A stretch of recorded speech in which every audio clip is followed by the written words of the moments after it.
السلام علیکم ناظرین کرام، نئی ویڈیو میں آپ کو خوش آمدید کہتے ہیں۔ راولپنڈی اور اسلام آباد کے حکمران بہت خوش نظر آ رہے ہیں، بہت شادیانے بجائے جا رہے ہیں، اور پھر اس کے ساتھ جڑے سرکاری دانشور اور ان کے ماؤتھ پیسز بھی بہت زیادہ خوش ہو رہے ہیں۔ ان کو ہائی لائٹ کیا جا رہا ہے۔ کل ایک پریس ایڈوائس جاری کی گئی میڈیا کو، وہ یہ تھی کہ جو پریزیڈنٹ ڈونلڈ ٹرمپ نے پاکستانی گورنمنٹ کا شکریہ ادا کیا ہے اس کو آپ نے ہائی لائٹ کرنا ہے۔ کل تمام ٹاک شوز میں وہی ایک ٹاپک تھا، وہی ایک خاص اینگل تھا، اور اس میں یہ میسج کنوے کرنے کی کوشش کی گئی کہ ہم نے میدان مار لیا ہے اور اب پریزیڈنٹ ٹرمپ ہمارے ساتھ ہیں، امریکی انتظامیہ ہمارے ساتھ ہے، امریکی حکومت ہمارے ساتھ ہے، لہٰذا اب ہم جو چاہیں کریں گے۔ تو کل میڈیا پر ایک مذاق بنا ہوا تھا، تمام ٹی وی چینلز، تمام پروگرام کے پروڈیوسرز کو یہ کہا گیا کہ آپ نے صرف اس کو خاص اینگل سے لینا ہے۔ کل جب ٹرمپ نے خطاب کیا اس میں اس نے شکریہ ادا کیا، اس کے بعد یہ کہ شہباز شریف سے نہیں رہا گیا، انہوں نے جلدی سے ٹویٹ کر دیا اپنے ذاتی اکاؤنٹ سے، اس میں انہوں نے ٹیگ کر دیا پریزیڈنٹ ٹرمپ کو۔ پھر جب تنقید شروع ہوئی تو انہوں نے وہ ٹیگ ہٹا دیا، پھر اگلا انہوں نے یہ کیا، پہلے انگلش میں کیا، پھر اس کو اردو میں کیا، پھر پہلے ٹیگ کیا، پھر ٹیگ ختم کیا، پھر اس کے بعد گورنمنٹ آف پاکستان کے ٹویٹر اکاؤنٹ پر انگریزی میں پہلے یہ خبر دی گئی کہ وزیر اعظم محمد شہباز شریف کا انسداد دہشت گردی میں پاکستان کا کردار تسلیم کرنے پر امریکی صدر ڈونلڈ ٹرمپ سے اظہار تشکر۔ پھر ہمارے دفتر خارجہ نے یہ خبر دی اور اس کو ری ٹویٹ کیا، اسحاق ڈار کی جانب سے ری ٹویٹ کیا گیا۔ تو پہلے پریس ریلیز کو ری ٹویٹ کیا گیا، پھر اگلی خبر کو ری ٹویٹ کیا۔ اب اس خبر کی اہمیت کتنی ہے؟ میڈیا کی حد تک اس کی یقیناً ایک اہمیت بن سکتی ہے عام آدمی کو، پبلک پرسیپشن کے لیے، کہ ڈونلڈ ٹرمپ نے گورنمنٹ آف پاکستان کا شکریہ ادا کر دیا، اس گورنمنٹ آف پاکستان کا جو کہ فارم 47 کی حکومت ہے، جو کہ الیکشن چور ہے، جو کہ انسانی حقوق پامال کر رہی ہے، اور عالمی فورمز پر ان کا کچا چٹھا کھلا ہوا ہے، ان کے خلاف انکوائریاں ہو رہی ہیں، تحقیقات ہو رہی ہیں۔ پہلی بات تو میں آپ کو بتا دوں کہ یہ 2-4 دنوں کی بات ہے، یہ خبر ختم ہو جائے گی۔ اس سے پہلے یوسف رمزی کو ہم نے گرفتار کیا اور امریکہ کے حوالے کیا، ایمل کانسی کو حوالے کیا امریکہ کے، پھر جنرل پرویز مشرف جو کہ سب سے زیادہ قریبی سمجھے جاتے تھے، انہوں نے 200 سے زیادہ لوگوں کو امریکہ کے حوالے کیا، اور انہوں نے خود اپنی ایک کتاب میں اس کا انکشاف کیا اور کچھ کا معاوضہ بھی باقاعدہ لیا۔ انہوں نے تو یہاں تک کہ ڈاکٹر عبدالقدیر خان کے لیے بھی ایکسیس دی امریکن حکام کو کہ آپ آئیں، ان کو بھی انٹرویو کریں اور ان سے بھی تحقیقات کریں، جو کہ انبلیویبل تھا، کبھی نہیں ہوا۔ پھر موجودہ ڈی جی ISPR احمد شریف، ان کے والد سلطان شریف، ان کی بھی ایکسیس دی گئی، بلکہ انہیں امریکی سفارت خانے بھیجا جاتا رہا، امریکیوں کے سامنے ان کی انویسٹیگیشن ہوتی تھی۔ ان پر بھی الزام تھا کہ وہ افغانستان میں ملا عمر کو سپورٹ کرتے رہے ہیں اور ان کے ساتھ مل کے یورینیم افزودگی کے کسی پروجیکٹ پر کام کر رہے ہیں۔ پھر ڈاکٹر عافیہ صدیقی کو حوالے کیا گیا، وہ ابھی بھی امریکہ میں قید ہیں۔ تو پرویز مشرف نے 200 سے زائد لوگوں کو حوالے کیا۔ کیا پرویز مشرف کے ایسے کاموں کے صلے میں امریکہ نے ان کا اقتدار بچایا؟ کیا امریکہ نے ان کو کوئی رسپیکٹ دی؟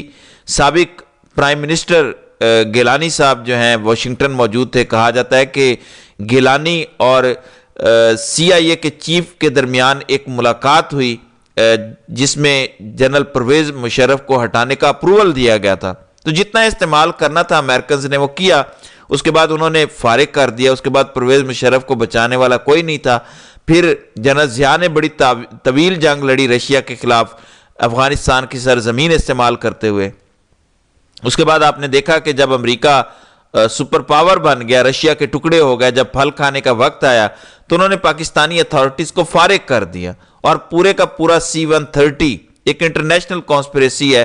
ان کے بیٹے اعجاز الحق، پھر فیض چشتی اور بہت سارے لوگ بتاتے ہیں کہ کس طرح سے اس جہاز کو تباہ کیا گیا۔ تو لوگ استعمال ہوتے ہیں، ملکوں کا مفاد ہوتا ہے، اور عالمی طاقتیں تو بہت زیادہ استعمال کرتی ہیں، اس لیے اس میں بہت زیادہ خوش ہونے کی ضرورت نہیں ہے کہ ہم نے میدان مار لیا اور کوئی مسئلہ نہیں ہے۔ یہ کمزوری ظاہر کر رہا ہے، کیونکہ یہ جو دہشت گرد پکڑے جاتے ہیں اور حوالے کیے جاتے ہیں، یہ معمول کی کارروائی ہے، اس میں کچھ خاص نہیں ہے۔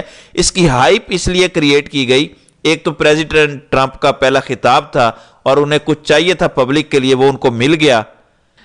اس کے بعد اسے سیلیبریٹ کیا گیا. وہ پبلک پرسیپشن عام آدمی کے لیے تھا, عام امریکنز کے لیے یہ بہت بڑی خبر تھی کہ ہم اپنا دشمن اتنی دور سے اٹھا کر لے آئے. تو اچیومنٹ تو ان کی تھی, ہماری تو اس میں کوئی اچیومنٹ نہیں ہے. ہم تو ایک کرائے والا کام ہم نے کیا ہے, ادھر سے حکم آیا اور ہم نے اسے حوالے کر دیا. کیا فاروق لاغاری جن کے دور میں یہ سب کچھ ہوا, پھر بے نظیر بھٹو کے دور میں ہوا, پھر ضیاء اور مشرف نے یہ سب کچھ کیا, کیا ان لوگوں کو بچایا گیا؟ تو عالمی طاقتیں بچاتی نہیں ہیں. پھر داعش کا یہ مطلوبہ دہشت گرد بھی فارم 47 والا نکلا ہے, بوگس نکلا ہے. اب اس گرفتاری کا بھانڈا بھی پھوٹ چکا ہے. سینئر صحافی طاہر خان اس پر کہتے ہیں کہ پاکستان کی سیکیورٹی فورسز کی جانب سے یہ کہا گیا کہ پاک افغان بارڈر پر اسے گرفتار کیا گیا. انہوں نے کہا کہ یہ حقیقت میں فارم 47 والا ہے, حکومت کو جی حضوری کی بہت جلدی تھی اس لیے ایسا کیا گیا.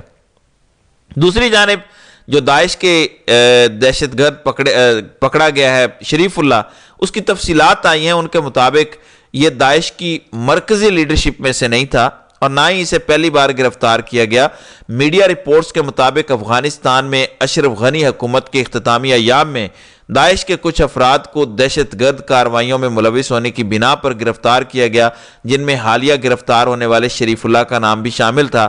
بعد ازاں افغان طالبان نے کابل کا جب کنٹرول سنبھالا اور جیلیں توڑی گئیں تو اس میں یہ بھی رہا ہوا. تو طاہر خان سینئر جرنلسٹ جو افغان ایشو پہ گفتگو کرتے ہیں وہ کیا کہہ رہے ہیں وہ ذرا ملاحظہ کریں. کل وہ ایک پروگرام میں موجود تھے, عارفہ نور کا پروگرام تھا, کیا انہوں نے کہا ہے یہ ذرا ملاحظہ کریں. یہ جو بندہ ہے, یہ ان کی جو میں نے سرچ کیا ہے تھوڑا سا, کیونکہ یہ تو ٹاپ لیڈرز میں تو نہیں ہے. یہ تو کسی بھی جو ان کے کچھ نام آتے ہیں داعش کے لوگوں کے, اس میں ان کا کہیں نام نہیں ہے. ایک بات. دوسری بات, ان کو ایک لسٹ جب افغان گزشتہ حکومت نے مئی 2021 میں مئی کی بات کروں, اگست میں طالبان چلے گئے, تو وہاں جو داعش کے کچھ لوگ اریسٹ ہوئے تھے اس میں اسی بندے کا نام بھی ہے, اور بعد میں یہ جیل میں تھا.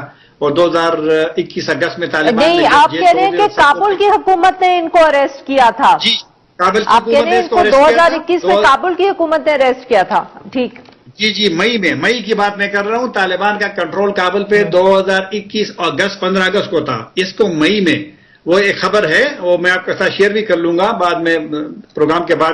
تو اس میں اس کا نام ہے, اور وہ جیل میں تھا. اور جیل سے جب طالبان نے جیل توڑ دیے تھے تمام جیل, تو اس میں سے یہ بندہ بھی رہا ہوا تھا.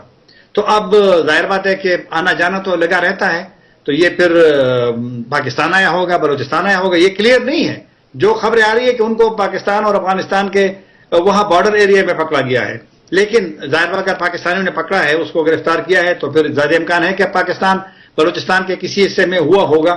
تو بہرحال اب یہ دیکھنا ہے, کیونکہ امریکہ اور پاکستان کے میرے خیال میں تعلقات تھوڑے سے شاید اس سے بہتر ہو جائے. ابھی جو بیان آیا فارن آفس کا, وزیر خارجہ کا, کہ جو ڈونلڈ ٹرمپ نے اعلان کیا ہے کہ جو اسلحہ ہے واپس لینے کا پاکستان نے اس کا ویلکم کیا اسحاق ڈار صاحب نے. تو اب یہ تو بڑھ رہی ہے میرے خیال میں دوستی دونوں کی.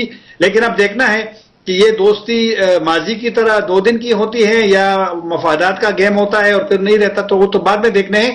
لیکن بہرحال امریکی خوش ہیں, تو اب دیکھنا ہے کہ کچھ تفصیلات شاید بعد میں آئیں گی کہ یہ بندہ اصل میں کون تھا, کتنا اہم تھا, کہاں پکڑا گیا ہے, کیسے پکڑا گیا. اب تو جو معلومات ہے وہ تو تھوڑے سے مختصر ہے. جی, طاہر خان بتا رہے ہیں, جس خبر کا وہ بتا رہے ہیں وہ NBC نیوز کی خبر ہے. اس میں انہوں نے کہا اسی بندے کے بارے میں. پھر الجزیرہ کی بھی خبر ہے. الجزیرہ کہتا ہے کہ یہ جو پاکستان نے عالمی قوانین کے مطابق ایک دہشت گردی کی کارروائی میں امریکہ کے ساتھ تعاون کیا ہے, اس کا ہرگز یہ مطلب نہیں ہے کہ دوستیاں بحال ہو گئی ہیں, بلکہ پاکستان اور امریکہ کے 2 طرفہ تعلقات میں اس قدر تناؤ ہے کہ جیسے ایک موبائل کو ٹھیک کروانے کے لیے اسے ری سیٹ کیا جاتا ہے, بالکل اسی طرح پاک امریکہ تعلقات کو بھی ری سیٹ کرنا پڑے گا.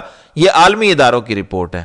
اب کیوں یہ سب کیا جا رہا ہے؟ اس لیے کہ ہمارے پہ انہوں نے ہر طرح کی پابندیاں لگائی ہوئی ہیں. پھر جو ولسن میدان میں آئے, انہوں نے کہا کہ US ایڈ نے پچھلے 20 سالوں میں پاکستان کے تعلیمی پروگراموں پر $840 ملین خرچ کیے. ان پروگراموں میں سے $136 ملین 120 سکول بنانے کے لیے مختص کیے گئے تھے, لیکن یہ سکول کبھی تعمیر نہیں ہوئے. تو دونوں طرف سے یہ معاملات چل رہے ہیں. پھر حسین حقانی بہت خوش نظر آئے. وہ کہتے ہیں کہ لیڈروں سے جذباتی لگاؤ اور اس کی بنیاد پر دنیا سے لڑ جانے کی بجائے یہ سوال کرنا سیکھیں کہ ملک کی برآمدات کیسی بڑھیں گی. حسین حقانی آپ کو پتہ ہے میمو گیٹ سکینڈل کے اہم کردار ہیں. ان شارٹ یہ کہ یہ چائے کی پیالی میں ایک طوفان تو ہو سکتا ہے، اس سے زیادہ کچھ نہیں ہے. آپ میڈیا گیلری سے کھیل سکتے ہیں، مطمئن کر سکتے ہیں، خوش ہو سکتے ہیں، لیکن ان دا لانگ رن کوئی اس کا فائدہ ہوگا یہ کہنا قبل از وقت ہے، کیونکہ پی ٹی آئی والے بھی بڑے ایکٹیو ہیں، ان کے پروفیشنلز بھی وہاں پر گفتگو کر رہے ہیں.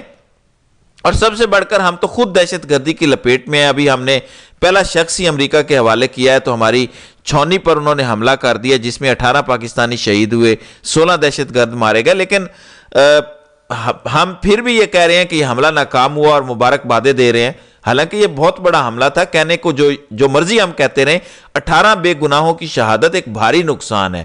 بہرحال آگے جو مزید خبریں ہیں اس کی تفصیلات پر اگلی ویڈیو میں بات کرتے ہیں. تو ناظرین کرام، آپ کی اس ویڈیو کے حوالے سے کیا رائے ہے؟ آپ اپنی رائے کا اظہار کامنٹ سیکشن میں ضرور کیجیے گا.